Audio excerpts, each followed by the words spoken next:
last night, as I was preparing for the show, I see that the Phoenix Suns are up by 20 points. And I'm thinking, you know what?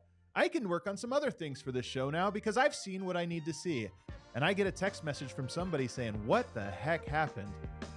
So I'm going to ask you, what the heck happened in that game for the Phoenix Suns to collapse and blow a 20-point third quarter lead? You're listening to the All City, All NBA show with Adam Mares and Tim Legler.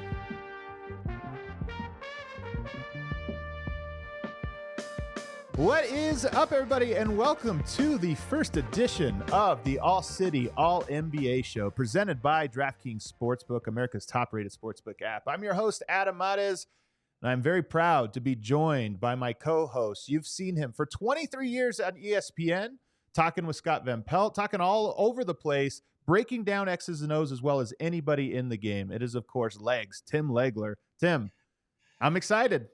Adam, I am so psyched to be doing this with somebody that loves hoops as much as I do, right? And so we are the place. If you want to talk hoops, man, you love the game and you want to find out what's going on around the league, what you just watched, what you're gonna watch, what's going on with teams, players, this is going to be the place. So I am so excited to be on with you and to get this thing kicked off.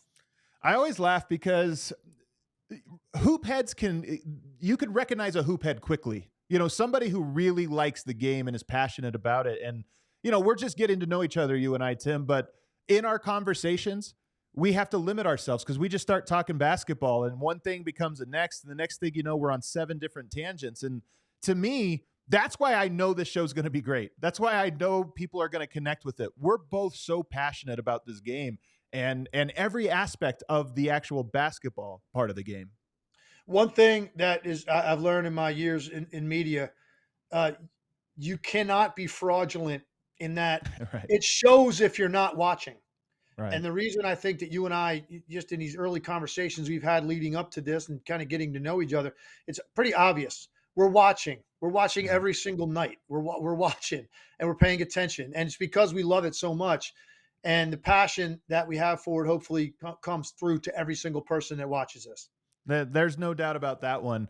And just some housekeeping. We're going to be doing this show 4 times a week, hour-long show, 4 times a week. And the emphasis is going to be on breaking down the games that happen. And not just, oh, here's the numbers, here's the narratives or what have you, but we want to get into the details of the game and try to tell you, hey, here's some insight that, you know, Legler saw and he's sharing the details with you.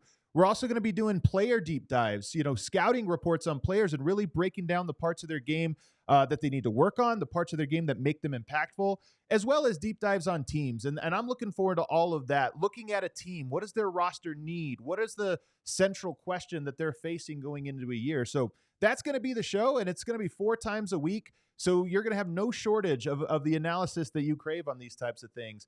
But to get us started, I can tell you that, but I'd rather show the audience. And I want to start by asking you this simple question, Legs. You've been in the business now for over 2 decades analyzing basketball. What is it that makes you so passionate about it? What is it that you love about analyzing the game of basketball? Well, I think for me, fortunately, I've been blessed to be able to continue to stay involved with the league. You know, after playing, this has become the central focal point of my life since I was 14 years old. I mean, that's really when it all began for me, an obsession with the game. You know, a lot of guys, you get done playing after your career's over, whenever that is, high school, college, pros, whatever it may be. And, you know, a lot of guys aren't able to stay connected to the game. So just the fact that I am able to continue to be important or relevant in terms of the NBA matters. But I just think it's the greatest game in the world, Adam. I mean, I know I'm biased because it's basically, I always joke with people, you know, it put braces on my kids' mouths, right? It paid for my mortgage, right? So I'm a little bit biased about the game, but it's not just the benefits I've gotten from it. I genuinely believe it's the most beautiful sport in the world because it combines that combination of individual artistry, right, and expression in a team concept. And it's a very difficult thing to pull off, whether you're a coach trying to get guys to do it, whether you're, you know, players trying to mesh with each other. It's a very difficult thing to do because every time you catch it, you've got to decide what you're going to do next and make that look beautiful. And I think when basketball is played the way I believe it should be played, it's the most beautiful sport there is to watch. Yeah, I love that. And one of the things you said was, you know, the different influences and artistry to the game. I love this. If I say a New York City point guard, you understand what that means. It has a very specific, the culture and history of New York influences the style of basketball. I can tell you the same thing about, we here in Denver obviously have Jokic. I've learned a lot about the Serbian history in basketball. There's a Serbian school of basketball, and I love that because there's all these different layers that play into what makes a type of player, what they molded themselves into, and what types of things they were influenced by. But I'll tell you why I love analyzing the game of basketball. I had a nice high school career. Not to, obviously, you've had a great career. I had a nice high school career. When I got done with high school, I thought I knew a lot about basketball. I went on to college and I learned I didn't know anything about basketball. There was so much more to learn. I graduate college and I think now I know basketball. I went into coaching, realized there was a whole lot more to basketball that I didn't know. Then I go into analyzing. This is my 10th year now, and being an NBA analyst. And every day I wake up and there's something new about basketball that I didn't know the day before. And there's some new thread to pull on or something new to think about. And that's what I love about analyzing basketball is as much as I feel like I know the game, there's so much more to learn. And I think myself and people listening to the show are excited to tune in every day and learn from you and to hear something new about the game from you. Well, I can tell you right now, my goal since I started in this industry, and it will be every single day we do this, my goal is to hopefully say something to the people that are listening that's maybe told in a different way than they've heard anywhere else. And it's maybe going to give a little bit of a nuance to the game they watched last night, or they follow a team. And tell me about some of the guys on my team and why they have a problem with this, or what do you think about this guy? Why is he having success and why? So, and I'm not just going to sit down and hopefully give you cookie cutter things. I'm going to give you things that are a little bit more nuanced about the game. And it might be, sometimes you'll watch a game, Adam, and you'll know obviously that Right. that 8-2 run at the end of the game really mattered, right? Because it was the closing finish.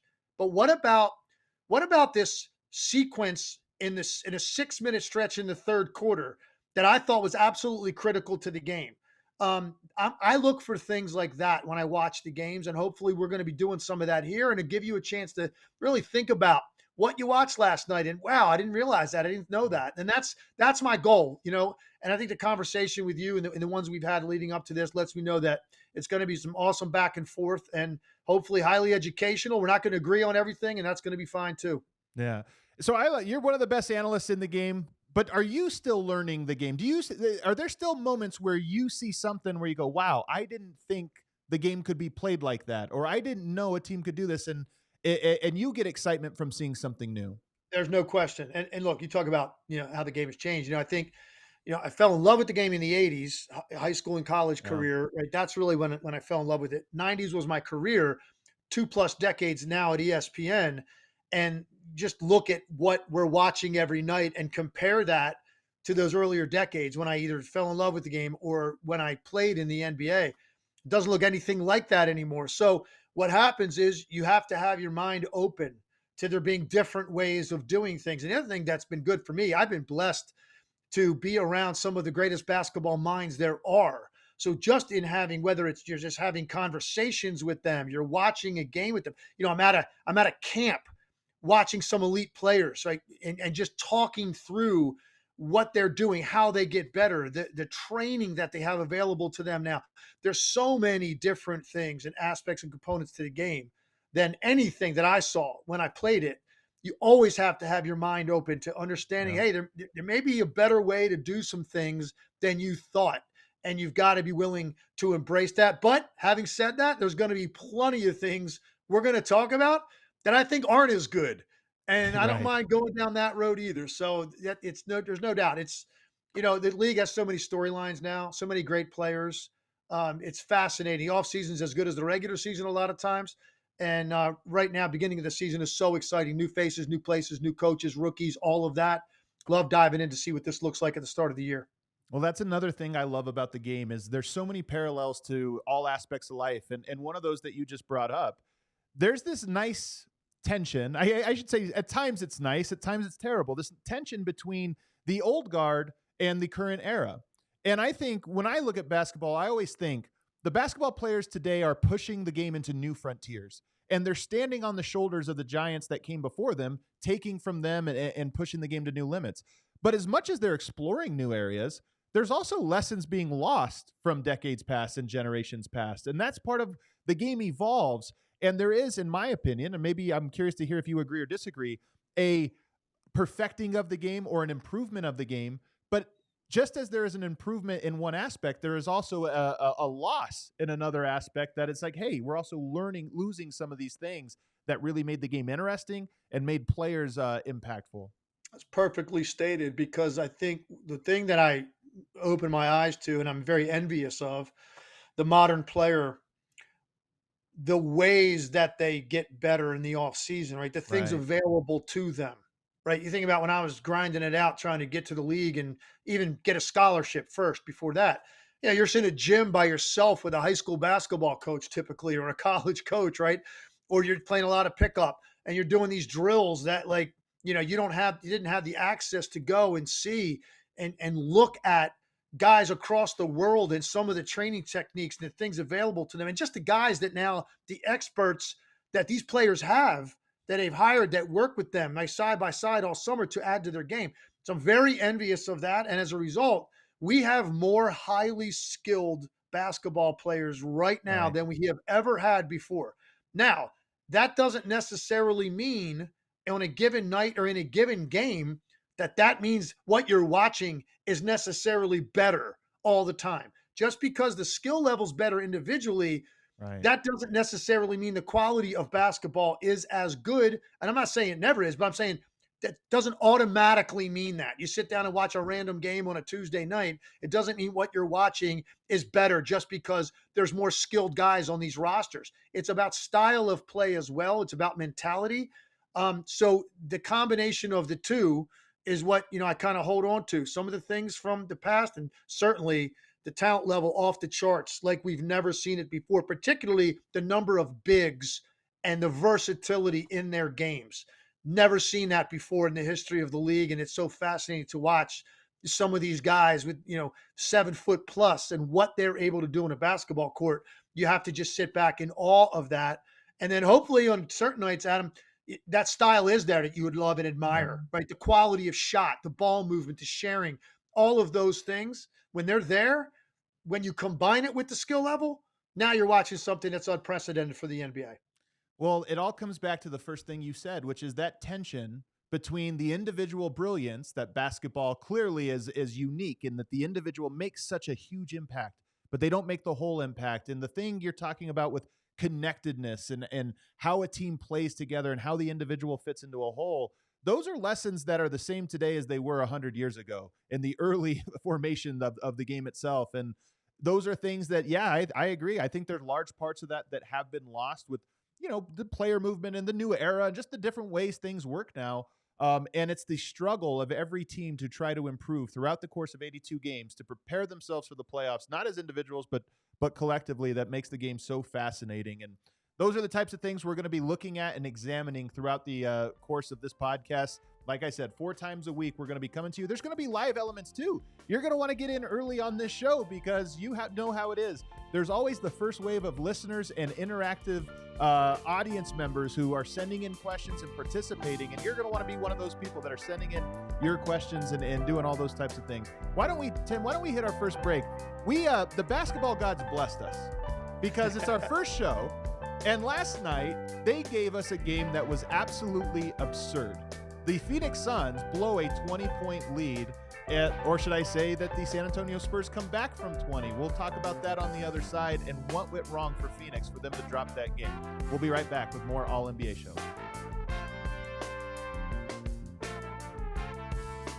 NBA fans, the wait is over. Basketball is back, and DraftKings Sportsbook, an official sports betting partner of the NBA, is celebrating with an unbeatable offer. New customers can score $200 instantly in bonus bets for throwing down $5 on the NBA. Win or lose, it doesn't matter. You'll start the season with an instant dub. And with DraftKings parlays, everyone's got a shot at even bigger wins. String together multiple bets from the same game or build your parlay across multiple games for a shot at making your payday even sweeter. Basketball's more fun when you're in on the action, so download the DraftKings Sportsbook app now and use promo code ALLNBA. Look at that. We've got our own promo code. New customers can get $200 in bonus bets instantly for betting just $5. Only on DraftKings Sportsbook with code ALLNBA. The crown is yours. You have a gambling problem? Call 1-800-GAMBLER or visit www.1800gambler.net. In New York, call 877-8-HOPE-NY or text HOPE-NY. That's 467-369. In Connecticut, help is available for problem gambling. Call 888-789-7777 or visit ccpg.org. Please play responsibly. On behalf of Boot Hill Casino and Resort, licensed partner Golden Nugget, Lake Charles. 21 or older, age varies by jurisdiction. Void in Ontario. Bonus bets expire 168 hours after issuance. See sportsbook.draftkings.com/basketball terms for eligibility and deposit restrictions, terms, and responsible gaming resources. All right, back here, segment 2 of the All City All NBA show. Do us a favor. If you're watching this on YouTube, hit the like button. Don't forget to subscribe so you never miss a show. This is the only show that's going to be on this podcast feed, so it's only going to be what you're looking for. And then, of course, download the podcast onto your favorite podcast app, whether that's Spotify, Apple Podcast, or Overcast, or wherever you get them. They should all be up there by the end of the day. Leave us a 5-star rating and review if you're enjoying the show. All right, Legs. Last night, as I was preparing for the show, I see that the Phoenix Suns are up by 20 points. And I'm thinking, you know what? I can work on some other things for this show now because I've seen what I need to see. And I get a text message from somebody saying, what the heck happened? So I'm going to ask you, what the heck happened in that game for the Phoenix Suns to collapse and blow a 20-point third quarter lead? All right. I love the way you set this up, first of all, because let's go full disclosure here. I have a 2-year-old. I was trick-or-treating. All right. Yeah. So we're enjoying Halloween. I know I got the game DVR'd. I'm going to get back, get him to bed. I'm going to probably eat most of the candy he collected, and I'm going to start watching this game. I start watching the game. I get to mid-third quarter, and just like you, I'm thinking like, okay, well, that's a wrap, and kind of, saw some things that were very interesting to me to that point. Paused it, did some other things, worked on some other stuff, came back, and I was thinking like, by this point, I had not looked at the score. The game was over. And I went back and I just was like, you know what, I'm going to go ahead and watch. I had nothing else to do. I'm just laying there. And I'm like, I'm just going to go ahead and watch the rest of this. And I couldn't believe what I was seeing. Now, you asked the question. It's a broad, encompassing question. What happened? Yeah. So San Antonio was going to get a lot of credit for this zone defense that they threw at Phoenix, okay, right, for a large portion of the second half. And I'm going to tell you this right now. Anytime you see a zone defense in the NBA have effect, it is always about the offense. I'm going to tell you right now. And look, I know some teams play it with more success than others. The Heat have gotten a lot of credit. Right? Heat play a ton of it. You saw a lot of it last night out of Greg Popovich San Antonio Spurs. They didn't have a choice, right? They couldn't guard them. So they decided to go to this sort of a 1-2-2 hybrid zone. Looks very much like Miami zone. The way that they were moving. And look, don't get me wrong. They were playing with a lot of energy. It takes that to play a zone. You've got to have a lot of communication because there's a lot of ambiguity when you play zone defense, right? So you've got to talk it out on gaps and rotations and box outs, all of that stuff. But it is always about an offense allowing you to do it because the caliber of talent across the league offensively should never be susceptible to being guarded by a zone defense. And so I thought Phoenix got a little bit stagnant. Yeah. They didn't necessarily attack the two areas of the floor you have to, which was it's basically between the foul line and top of the key. The ball has to get there, and the short baseline, halfway between the block and the corner on the deep baseline. Those are the two most important places the ball needs to get to against the zone because of the way that you forced guys to have to turn their head and make them unaware now of cutters and shooters. They didn't really do that. And then they missed a couple of naked looks where we're having a different conversation today. Grayson Allen missed a huge one from the right corner, and Watanabe missed one from the left corner that if he makes that shot inside of a minute left, the Suns win the game. 2 wide open naked looks from 2 great three-point shooters. So the Spurs will get a lot of credit for it, but I thought it was more about Phoenix. You get to a point where you watch a team sometimes, Adam, where it looks like they're waiting for the clock to sort of run out. Exactly what was happening last night. There's no question that's exactly what was going on. And I thought, so the other thing a zone does, because you're right, but the other thing a zone does is it disrupts the rhythm. It forces you to change up. If you have a rhythm, and Phoenix had a rhythm going for 2.5 quarters of this game, they had a rhythm going of, okay, everything's comfortable. The zone comes out, you have to change. You have to say, okay, we need to find a new rhythm. And I think what you're hinting at is that it's not a particularly hard rhythm. It's easy to know here are the steps to go to beat it. But Phoenix got disrupted. And I think, like you, they kind of thought the game was over. They were waiting for the clock to go out. There was a couple turnovers late in the game that were kind of like, it doesn't matter. And the rhythm was gone. And then those shots, I mean, we've seen it a million times. You lose a rhythm a little too far. Now the easy shots, they start to not fall. Well, listen, as a role playing 3-point shooter in my career, that's with Grayson Allen and Watanabe are very similar to Right. that. There's no doubt about it. I mean, you go through a stretch where you see a lead dissipate and guys aren't making shots, and now you as a shooter get one of those wide open looks, with meaning. There's no doubt. Like you're like, oh man, you feel that a little bit. Like I got to make this shot. This is really important to stop this run. So they probably felt some of that. I thought the turnovers, no doubt, played a part. The one with Durant late. Frank Vogel very adamant after the game that he got fouled. And if you watch the replay, and I was having a very difficult time finding a really good replay of that, like a close up to see what he's talking about is when Durant caught that ball late. Now we're talking inside of 10 seconds. They get the ball in. They're trying to get it to him. Obviously thinking San Antonio's going to take the quick foul, put him at the line, pretty much ice the game. Well, Durant gets trapped and spins. And right when he spins, he gets, no doubt, hit across the forearm. Right. But the ball didn't move at all. And it didn't look like he had any issue maintaining control. And he actually then pulled the ball away from the defense right at that time. So as an official, I can just tell you, if he saw the ball wobble a little bit, whoever that official was on the sideline, if they saw that movement, they're probably going to go and make the call. But he played so strongly through the initial contact. The second part of that was an absolutely clean rip. Right. They ripped it out of his hand. It's almost like Kevin Durant, as great as he is, wasn't prepared for them to not take a quick foul where they usually grab a guy by the stomach or chest, right, and you just give it up. Right. He was anticipating that. Didn't get it. To the Spurs' credit, they played through it. They got the rip. They got the bucket. They get the win. And now Durant misses the fadeaway shot at the buzzer and walks off the court with his head down, really in a stunned moment of, I can't believe what just happened over the last 18 minutes of this game. I think a lot of this rests on the shoulders of Kevin Durant because all the things you said are absolutely true. I think you're right that he was on his heels all the way until the final second of this game. And if you go one play before that, the Spurs are down 3. They get a jump shot. It misses. Kevin Durant's guarding Wembanyama. He just turns around and just looks. He doesn't walk towards the basket. He doesn't walk towards Wembanyama. He just turns around and looks. And Wembanyama walks right to the basket, puts a putback in uncontested. Even if, look, maybe that play happens either way. Maybe it doesn't. But it was clearly the effort level was a thing of this game's over. We got it already. They put it back and it's 1.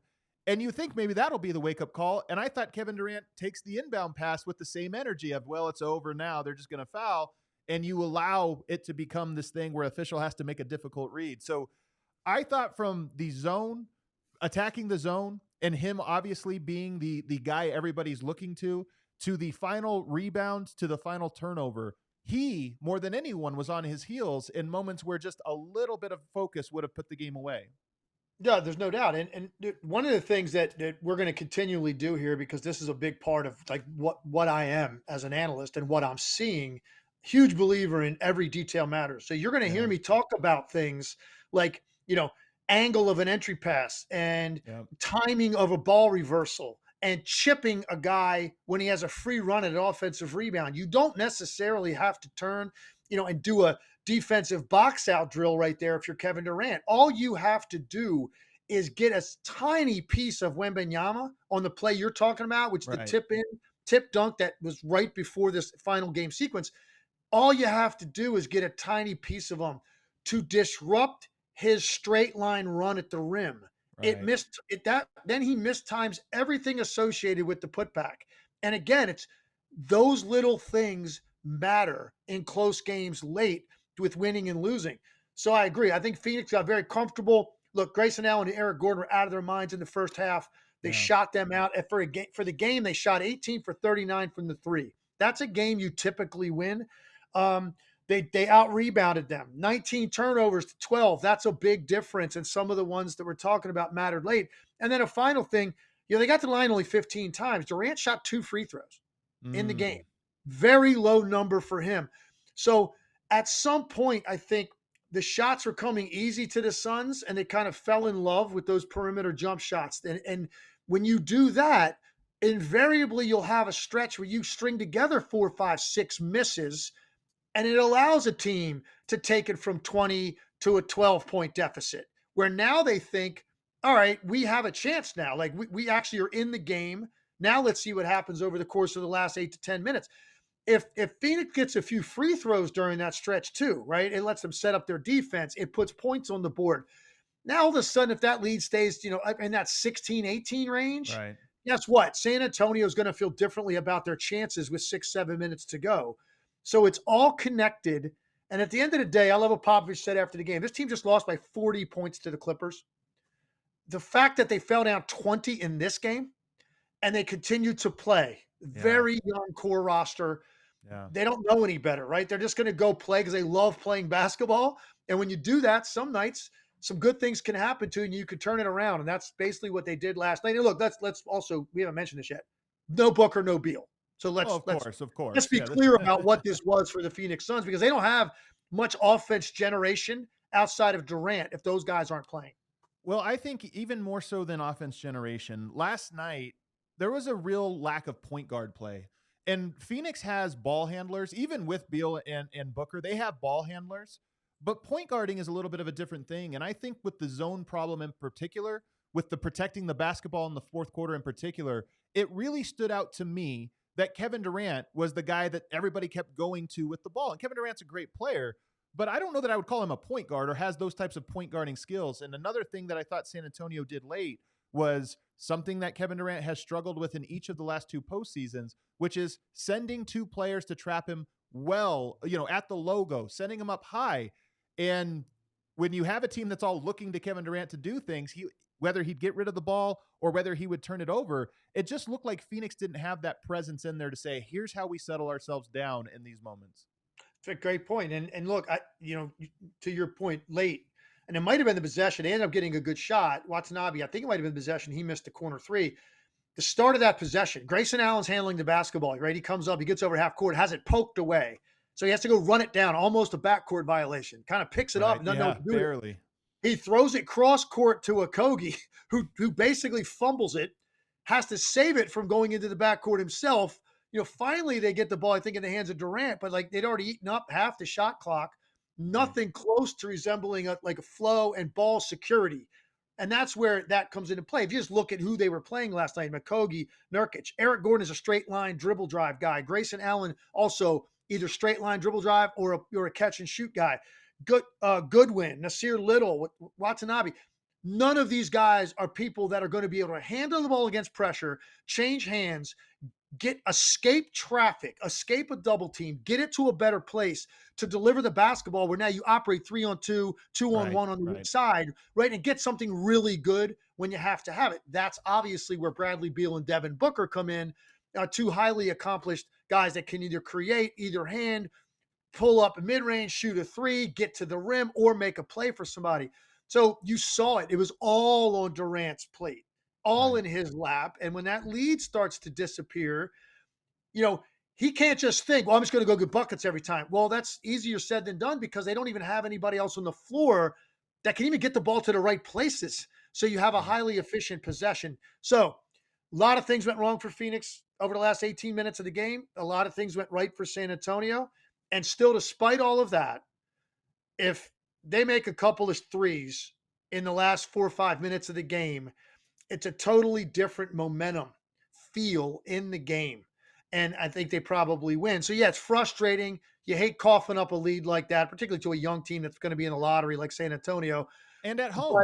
But it happens. It happens in this league if you don't play for 48 minutes. And I think Phoenix learned a lesson about that last night. And that's the whole thing. As Phoenix drops to 2-2, and we mentioned, Bradley Beal, Devin Booker have been out. Booker said on the broadcast last night, it sounds like, he's close to coming back. He said pretty soon, but pretty soon we all know he said there's still some benchmarks I haven't cleared. So it sounds like maybe he'll be out for a little bit longer here.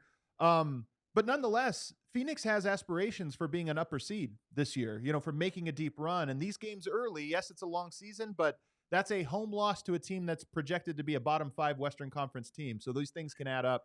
Let me ask you this. This is the second time Phoenix has blown a 20-point lead this year. They did it on opening night. Now they managed to pull that out, but should we read in anything to this? And maybe is it connected at all, in your opinion, to the lack of true point guard play? Well, here's the thing. They have not played with a complete team yet. And so this is one of those situations where, because even opening night, they didn't have Beal. This is one of those situations where you don't have a choice but to give these guys a body of work together, right? So this is the kind of thing where I think you look at where they are at Christmas, because I agree with you, just based on roster construction. This is a team for me that is on the very short list of teams that you would expect to win a championship. Milwaukee, Boston, Denver, and Phoenix, to me, are the 4 teams.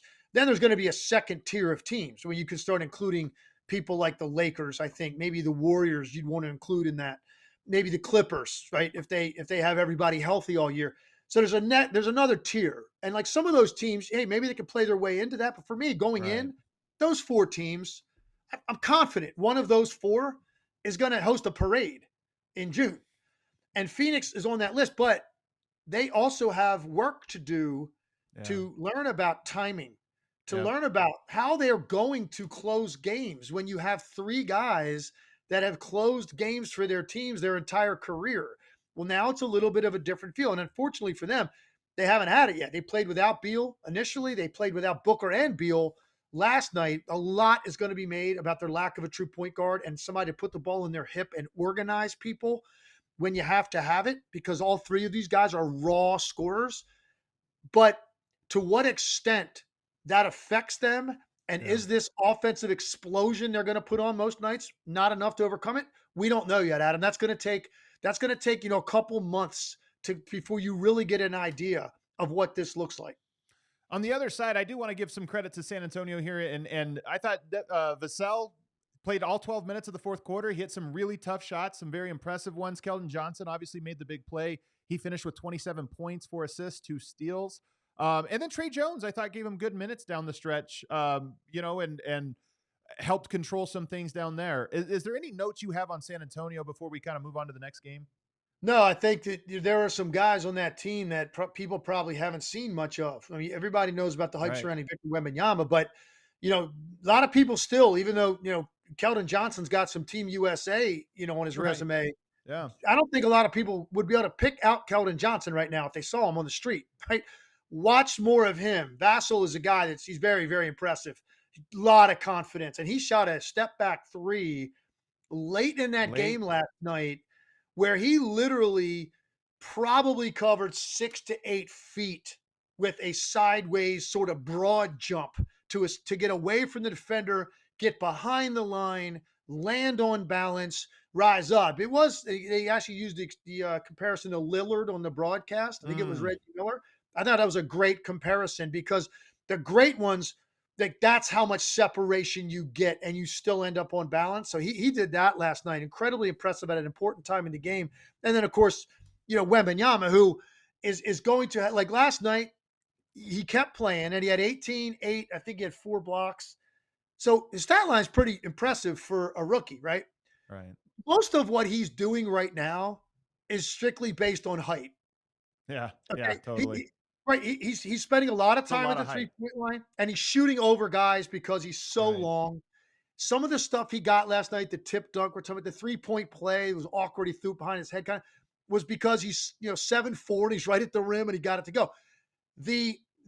His game is going to be such an evolution because of his frame, because of how unique he plays. Guys getting into him and kind of forcing him off his spots, playing through contact, all of that stuff.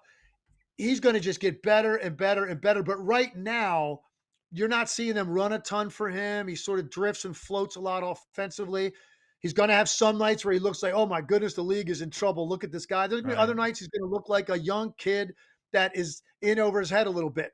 And that's what Wembanyama is going to be right now. But what I do like about them, they're very fun. They're very entertaining. And Greg Popovich has completely changed his approach because he's letting these guys go, and he's just letting them play and play through mistakes and play through bad shots and pumping the brakes when he has to. Called a timeout last night down 4-0, send a message. But for the most part, it's fun to watch Pop at this stage of his career with these young players, sort of let them go and let them grow and play through some of these things they're going to see. All right, let's move on to our next one. That's our deep dive game. Every show, I think we're going to have one or two games we go a little deeper on than others. There were two more games in the association last night. The Knicks picked up a win in Cleveland, 109-91. This game looked familiar to me, Legs. You had a couple different things going. Donovan Mitchell, I thought, had a very good first half. In the second half, they started to play up on him a little bit more, forced the ball out of his hands, and forced the bigs to make plays on the short roll. And I did not think the Cleveland bigs did a very good job on that. On the other end of the floor, you saw really good games from Isaiah Hartenstein and from Mitchell Robinson. So this was another game that has echoed previous seasons, in my opinion, where the interior, the front court players for New York have really dominated this matchup. They dominated it last night and, took control of this game early and never looked back. Yeah, they played tough. They didn't necessarily play a great game offensively, and that's kind of how the Knicks play. Like, there's a lot of nights when you watch Randall and Barrett in particular, and they're not going to have, super efficient nights some nights, but they are able to get to their spots. They're big, they're physical, they're strong. They can win one-on-one matchups to get something quality for themselves, where even if it doesn't go in, the pressure they've put on defenses with their ability to get into gaps and bring extra guys, it creates an open three or an offensive rebound for somebody. So they didn't play like a beautiful game, but they were tougher than Cleveland. And I think, just like I said about Phoenix, very difficult to judge without Beal and Booker. Darius Garland not being out there, because you look at the Cleveland roster, and the only guy that really could go get his own was Mitchell. Right. When you put Garland on the court, man, that's a completely different look. And he wasn't there last night. And the Knicks kind of sensed it. And quickly played with a lot of confidence in the second half of that game too. He felt like he was in control. He could go where he wanted to go against them. So the Knicks just had more guys that could do more things with the basketball. And they sensed that. And they got into Mitchell a little bit, and there wasn't really anybody there to answer the call for the Cavs. What you hope for is to get some help from, they got a lot of three-point shooters on this team, maybe even too many on the court sometimes. Yeah. They were 10 for 38 from the three. Right. So you want to help Donovan Mitchell. That's how you do it, to get guys off of him and not be in that extra gap. Knock down some threes, and they just weren't really able to do it. Strus has been great to start the year. He was 1 for 7. They're counting on him. Niang was 3 for 9. So you don't get that impact from the role players that you needed if you're the Cavaliers. 100% agree. And I think those are all reasonable, reasons for why the Cavs dropped this game, but they dropped it by 18 points. And I think the one thing I know is on your most interesting players list, so I don't want to go too deep on it, but last night was I don't want to say another, but it really was another underwhelming game for me for Evan Mobley. And I think, as talented as he is, there are these archetypes of players that he seems to get bullied by. And I think last night, that's how I would describe it. I think he got bullied a little bit by the front court players on New York. And, coming in now, being a little bit more of a seasoned player, that concerns me. I love it, because there's a list of guys around the league that I think, have your attention going in, because, what makes the interesting storylines, it's okay, well, if this guy can raise the bar to this extent this season, it means something different for their team, right? In terms of what their ceiling is. Mobley's one of those guys for the Cavs. They had a really good year last year. They added Mitchell. He paired well with Garland. So now they got young bigs. All right, you got Jared Allen, you got Mobley. You're thinking, okay, man, the defensive front line like that and this kind of guard play, and now they add shooters. Are they a team that could get into the mix? Because I think right now the third best team in the East is like a debate. Yeah, we all know Boston and Milwaukee are the top two teams. That third team, like, who wants to lay claim to that third rung on the ladder?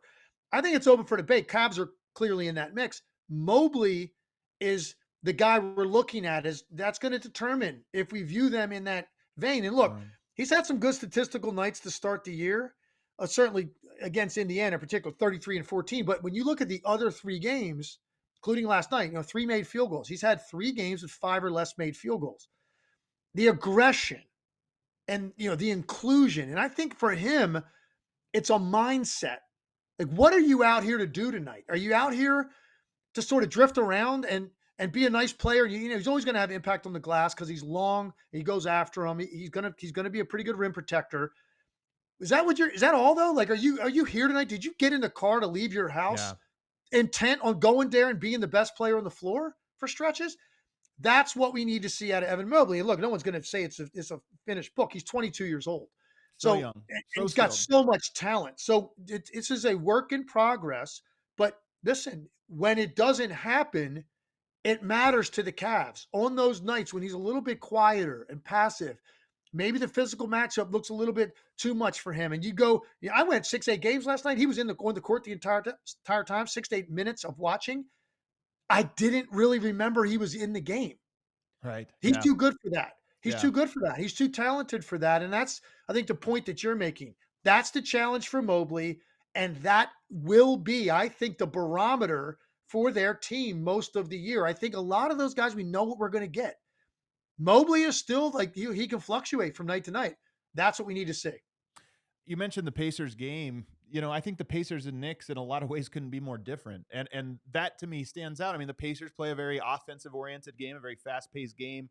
And, to some extent, at least in the front court, there's going to be a lot of finesse there. But when you get, into the mud, when you make it into a battle, some guys do tend to shy away. And I think that's kind of what I see from Evan Mobley when I watch him. He's so talented. There's a lot there. But the more I cover this league, Legs, no player, no matter how talented, gets to superstardom the easy way. At some point, you have to go the hard way to get to the next level. And I just see that for him. Let's move on, though. We got more games and more things to talk about here. The Magic were in Los Angeles. They dropped 118-102 to the LA Clippers. I actually find the Magic really interesting. They're one of my favorite teams. They've dropped a couple in a row now as they start out on this long road trip to open up their season.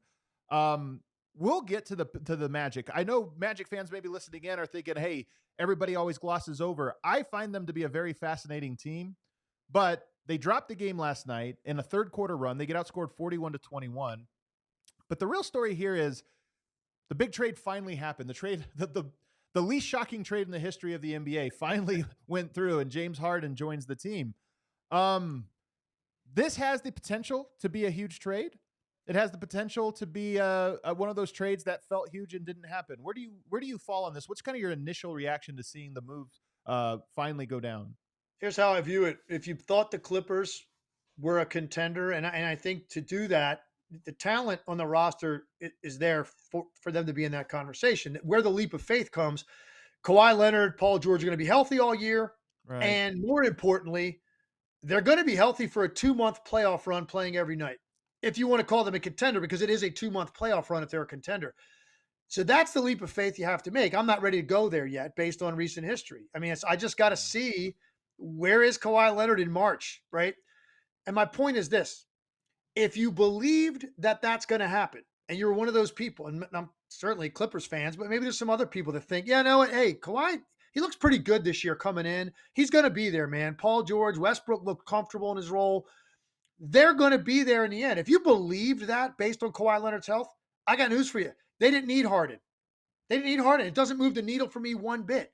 They were already on paper talented enough. The question is going to come down to Kawhi Leonard's health, period. Look, James Harden is going to a place that probably the only place that made sense to me for him to land. They finally got it done. I don't necessarily think the Sixers got back what they were hoping for all along, but I think they had to recalibrate what he's worth. And they ended up getting 3 mid-30s guys that are about 6'8" each with long arms that can defend and shoot an open three. And that kind of fits their team better. Because the one thing I do know about James Harden, you cannot count on him if it's pressure time. Right. So how exactly does he move the needle for the Clippers? Maybe in the regular season, because there's going to be stretches you can assume when George and Leonard aren't playing, and now you've got another elite offensive player in the regular season, I guess, if he can figure out how to play with Westbrook at this stage of their careers. Okay, I'll give you that. What does that have to do with the postseason?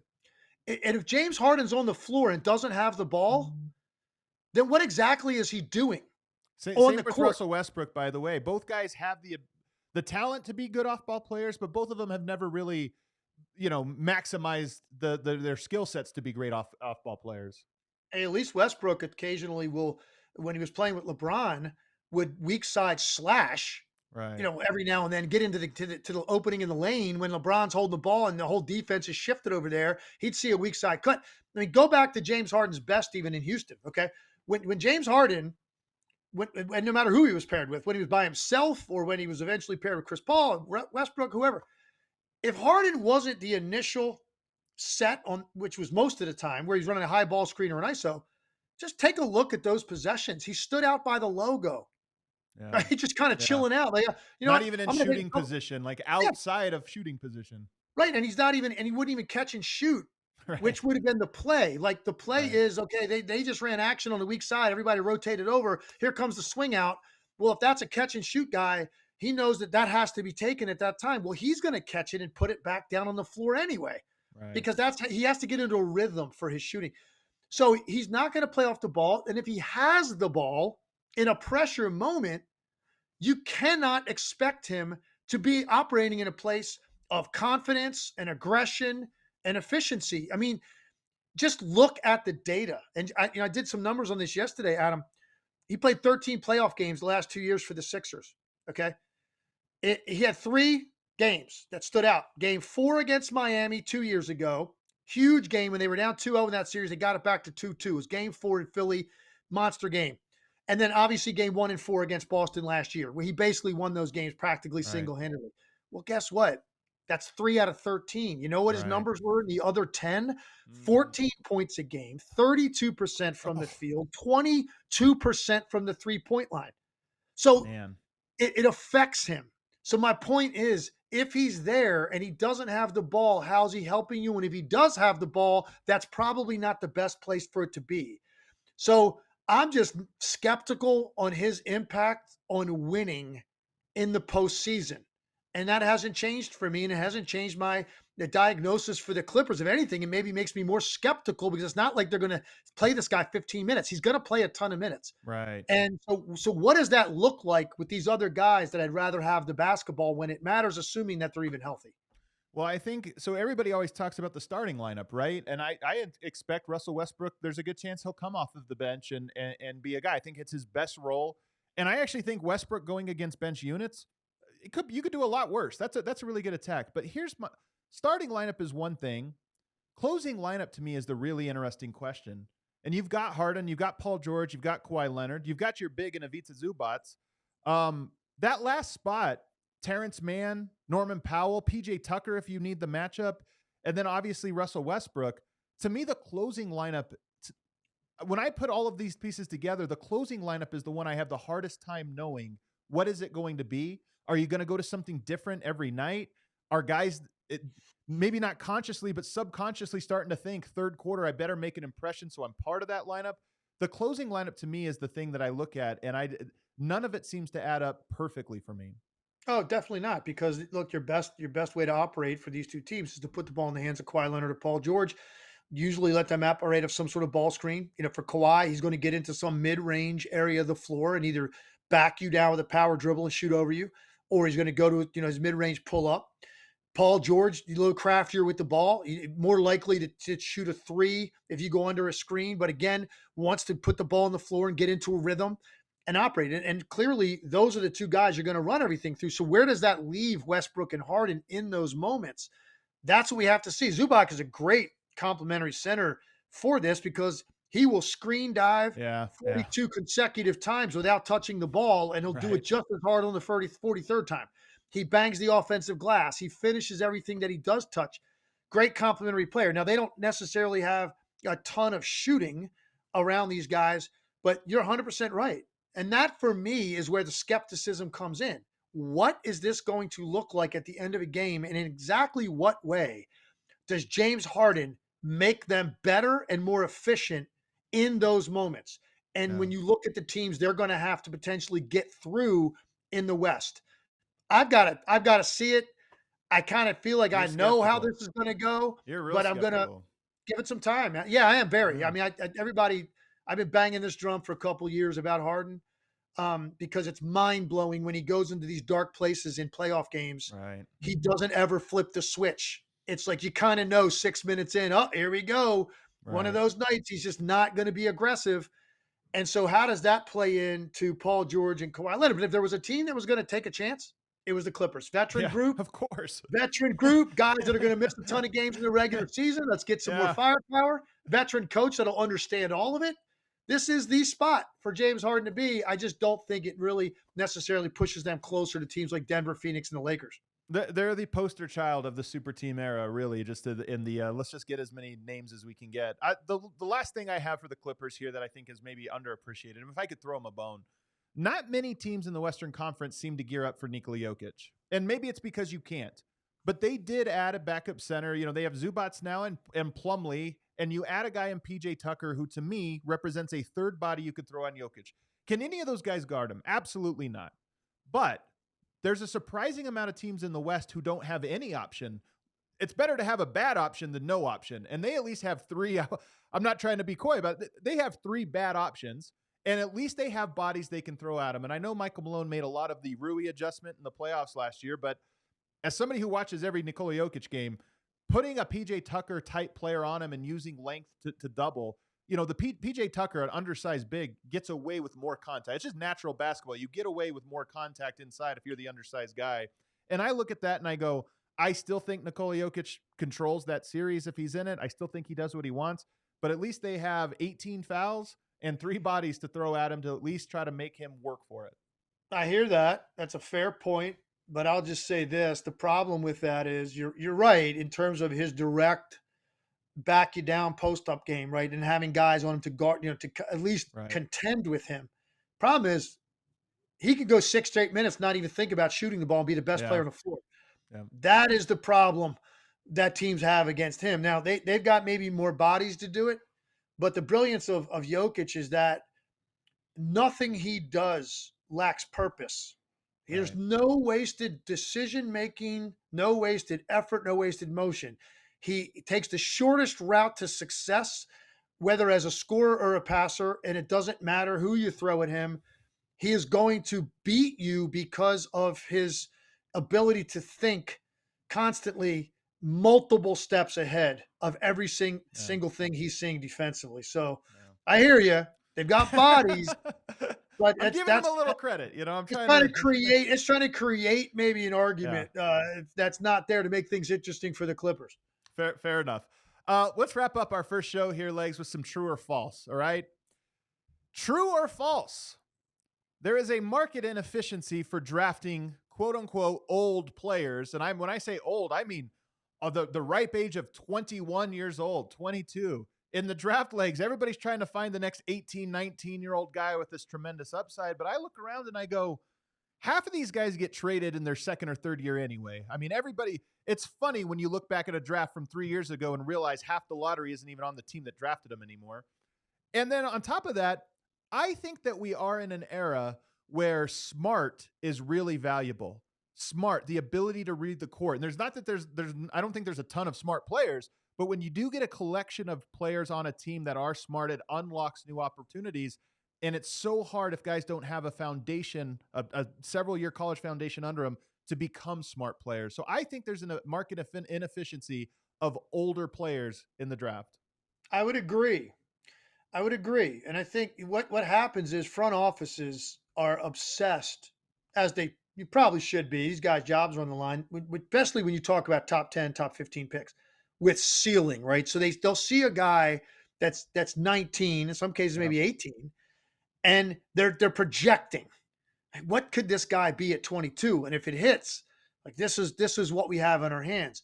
They see a kid that might be 20, 21, 22 years old, and front offices think this guy's a lot closer to his ceiling now, and that's not good enough for where we're picking. So it's all about what you think they're going to be when they're that age. The problem is some of these teams paint themselves into a corner because now they're making decisions on players in terms of that next deal when they are still very unfinished. They've got a very uneven body of work to that point. It's very inconsistent. Their bodies haven't developed. they haven't really hit their stride yet. And now, boom, here they go. You got to make this financial commitment in a lot of cases without knowing it. At least when you have somebody that's 21 years old and you look at them and go, okay, maybe the ceiling's not as great, but man, oh man, do we need this? And he's doing it consistently every night. And this particular thing that player does is something that fits our team better. Those top 10 picks, they're looking for the guy that's transformational because they do a little bit of everything well. And they hope eventually those guys turn into all-stars and all-league players. And I think that's why a lot of those older players get overlooked. But it's also, you said something in there, which is you have a skill set and it's so valuable, but how you unlock that skill set fully is by reading the court, by understanding how all the pieces come together. So, hey, here's where this skill is maximized. And I think that's the part that we talked earlier on about the tension between individual brilliance and team success. It used to be the offseason, you work on your individual game, and in the regular season, or in the season, at whatever level you're at, you're going to be working on the team concepts. I think in the NBA, there's just so little time to get the team concepts really hammered into you. You have to come into the league with some understanding of how those things work, where you fit in space with all these other guys. And if you don't get that early on in your career at the college level or wherever it is that you're coming in from, I think it's very hard. And I'm just seeing a lot of players with a lot of talent never fully understand how to unlock that talent. And I'm wondering if that's becoming more of a market. I think it's always been a market inefficiency. But I think with the way the game is spread out, with these new forms of players, these new types of players, that's becoming more and more impactful. So we agree on this one. We think both of us think it's true. Let me ask you this one. The Denver Nuggets last year were an average defensive team. They were a transcendent offensive team, especially their starting unit. And they won the title, and it was long held a belief if you're not a top 10 defense, you can't win a championship. There's a lot of great offenses. Most of your top teams you look at now are offensive teams. We talked about Phoenix. We talked about Denver. Are we in the offense wins championships era of the NBA where that's becoming maybe more important than it has been? Well, I put it this way. I don't think you can be porous defensively. I don't think it can be an afterthought to you and win a championship. But there is no question the way the league is set up, and a lot of it is, rules based, it's style based, it's skill level based because of what players are working on, and the shots that they're looking for every time up the floor. There is no question that having an elite level offense has become more important in winning a championship than it's ever been. And you can't disregard the other end, but I think you can win a championship being average defensively if you are elite offensively. And that doesn't just mean putting up big numbers every night or, like most of the league taking 35, 43s. It's about shot quality. It's about flow. It's about guys accepting roles. And I think one of the great things about the Denver Nuggets and what they showed last year is they have incredible role definition and acceptance. And they have the right guy, I think, to let guys kind of stay in that lane and be themselves and value them for what they do well. The chemistry is there. The leadership at the top of their roster is there. The leadership on the bench is there. They've captured something that's special.